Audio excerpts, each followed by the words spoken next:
శ్రీ సాయినాథాయ నమః. శ్రీ సాయి సచిత్రము మొదటి అధ్యాయము.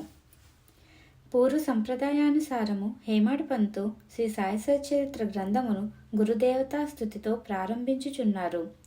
ప్రప్రథమున విఘ్నేశ్వరుని స్మరించుచు ఆటంకములను తొలగించి ఈ గ్రంథము జయప్రదంగా సాగునట్లు వేడుకొనుచు శ్రీ సాయినాథుడే సాక్షాత్తు శ్రీ గణేశుడని చెప్పుచున్నారు. పిమ్మట శ్రీ సరస్వతీదేవిని స్మరించి ఆమె తనని గ్రంథరచనను పురికొల్పినందులకు నమస్కరించుచు శ్రీ సాయి ఏ సరస్వతి స్వరూపులై తమ కథను తామే గానం చేయుచున్నారనియు చెప్పుచున్నారు.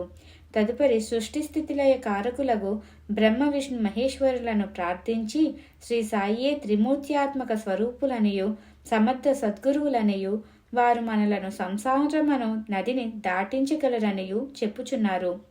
తర్వాత తమ గృహదేవతయగు నారాయణ ఆదినాథునకు నమస్కరించి వారు కొంకణ దేశంలో వెలసిరనియు ఆ భూమి పరశురాముడు సముద్రము నుండి సంపాదించినదనియు చెప్పుచు వారి వంశ మూలపురుషుని స్తోత్రము చేసిరి.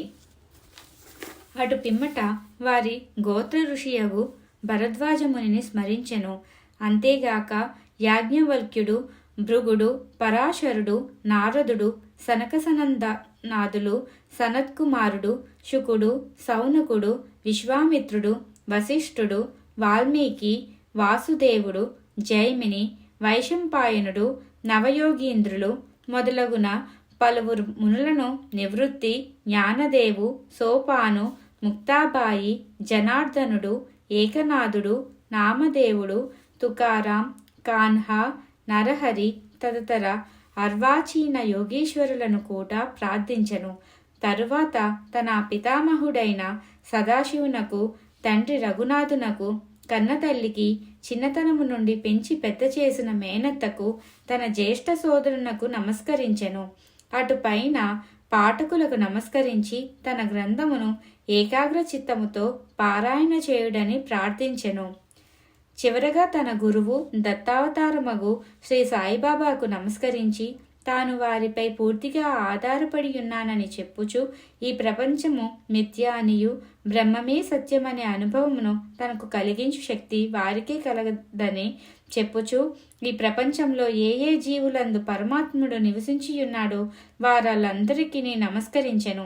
పరాశరుడు, వ్యాసుడు, శాంతిల్యుడు మొదలుగా గలవారు చెప్పిన భక్తి మార్గములను పొగడి వర్ణించిన పిమ్మట హేమాడ్ పంతు ఈ కథను చెప్పుటకు ప్రారంభించెను.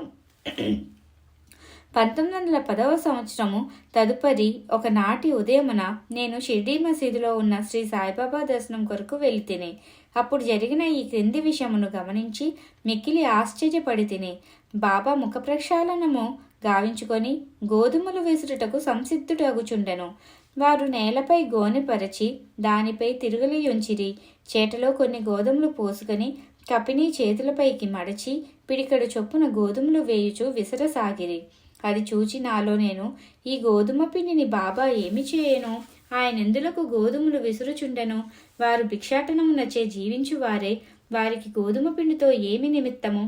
వారికి పిండి నిల్వ చేయవలసిన అగత్యము లేదే అని చింతించి తినే.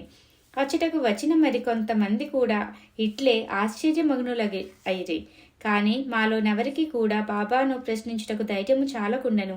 ఈ సంగతి వెంటనే గ్రామంలో వ్యాపించెను. ఆబాల గోపాలము ఈ వింత చర్యను చూచుటకై బాబా వద్ద గుమిగూడిరి. 4 స్త్రీలు ఎటులను సాహసించి మసీదు మెట్లెక్కి బాబాను పక్కకి జరిపి వారే విసురుట ప్రారంభించిరి. వారు తిరుగులపిడిని చేత పట్టుకొని బాబాలీలను పాడుచు విసురుట సాగించిరి. ఈ చర్యలను చూచి బాబాకు కోపం వచ్చెను. కాని వారి ప్రేమకు భక్తికి మిగిల సంతోషించి చిరునవ్వు నవ్విరి.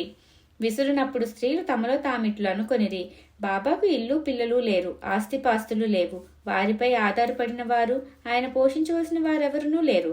వారు భిక్షాటనముచే జీవించువారు కనుక వారికి రొట్టె చేసుకుంటకు గోధుమ పిండితో నిమిత్తము లేదు. అట్టి పరిస్థితులలో బాబాకు గోధుమ పిండితో ఏమి పని? బాబా మిగిలిన దయాధర హృదయుడగుటచే మనకి ఈ పిండిని పంచిపెట్టును కాబోలు. ఈ విధముగా మనమున వేర్వేరు విధమున చింతించుచు పాడుచు విసురుట ముగించి పిండిని 4 భాగములు చేసి ఒక్కొక్కరు ఒక్కొక్క భాగమును తీసుకుని చుండరి. అంతవరకు శాంతంగా గమనించుచున్న బాబా లేచి కోపంతో వారిని తిట్టుచూ ఇట్లనెను, ఓ వంతెలారా, మీకు పిచ్చి పట్టినదా ఏమి? ఎవరబ్బ సొమ్మనుకొని లూటీ చేయుచుంటిరి? మీ వద్ద నుండి గోధుమలు వాడుకుంటున్నా ఏమి? ఏ కారణము చేత పిండిని కుంపోటకు యత్నించుచున్నారు? సరే, ఇట్లు చేయుడు, పిండిని తీసుకుని పోయి గ్రామపు సరిహద్దులపైన చల్లుడు. అది విని ఆ వనితలు ఆశ్చర్యమగ్నులైరి, సిగ్గుపడిరి. గుసగుసలాడుకొనుచు ఊరి సరిహద్దుల వద్దకు పోయి బాబా ఆజ్ఞానుసారము ఆ పిండిని చల్లిరి. నేనిదంతయు చూచి షిరిడీ ప్రజలను బాబా చర్యను గూర్చి ప్రశ్నించి తిని, ఊరిలో కలరా జాడ్యం గలదనియు దాన్ని శాంతింపచేయుటకది బాబా సాధనమనియు చెప్పిరి. అప్పుడు వారు విసిరిన గోధుమలు కావనియు వారు కలరా జాడ్యమును విసిరి ఊరికవతల పారద్రోలిరనియు చెప్పిరి. అప్పటి నుండి కలరా తగ్గెను. గ్రామంలోని ప్రజలందరూ ఆనందించిరి. ఇదంతయు వినిన నాకు మిక్కిలి సంతసం కలిగెను. దీని గూఢార్థమును తెలుసుకొన కుతూహలం కలిగెను. గోధుమ పిండికి కలరా జాడ్యమునకు సంబంధమేమి? ఈ రెండింటికి గల కార్యకారణ సంబంధమేమి? ఒకటి ఇంకొక దాని నెట్లు శాంతింపచేసను? ఇదంతయు అగోచరంగా తోచెను.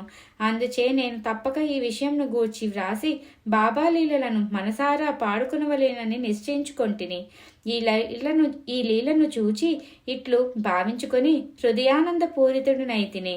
ఈ ప్రకారముగా బాబా సచ్చరిత్రను రాయటకు ప్రేరేపింపబడితిని.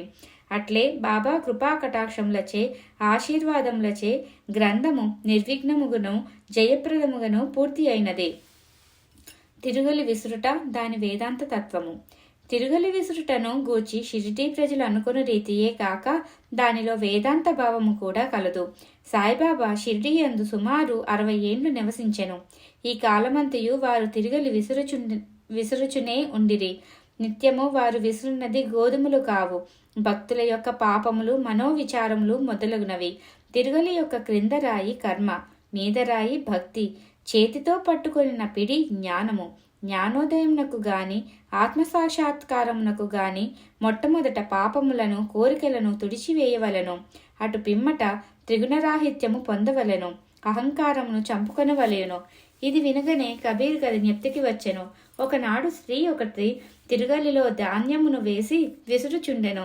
దానిని చూచి కబీర్ ఏడ్వసాగెను. నిపతి నిరంజనుడను ఒక సాధు పుంగవుడది చూచి కారణం అడుగగా కబీర్ ఇట్లు జవాబిచ్చెను, నేను కూడా ఈ ధాన్యము వలె ప్రపంచమను తిరుగలిలో విసరబడెదను కదా. దానికి నిపతి నిరంజనుడు ఇట్లు బదులు చెప్పెను, భయము లేదు, తిరుగలి పిడిని గట్టిగా పట్టుకొనుము, అనగా జ్ఞానమును విడువకుము. నేనెట్లు గట్టిగా పట్టియున్నానో నీవును అట్లే చేయుము. మనస్సును కేంద్రీకరించుము, దూరముగా పోనీయకుము. అంతరాత్మను చూచుటకు దృష్టిని అంతర్ముఖము గానిమ్ము. నీవు తప్పక రక్షింపబడెదవు. మొదటి అధ్యాయము సంపూర్ణము. సద్గురు శ్రీ సాయినాథార్పణమస్తు. శుభం భవతు.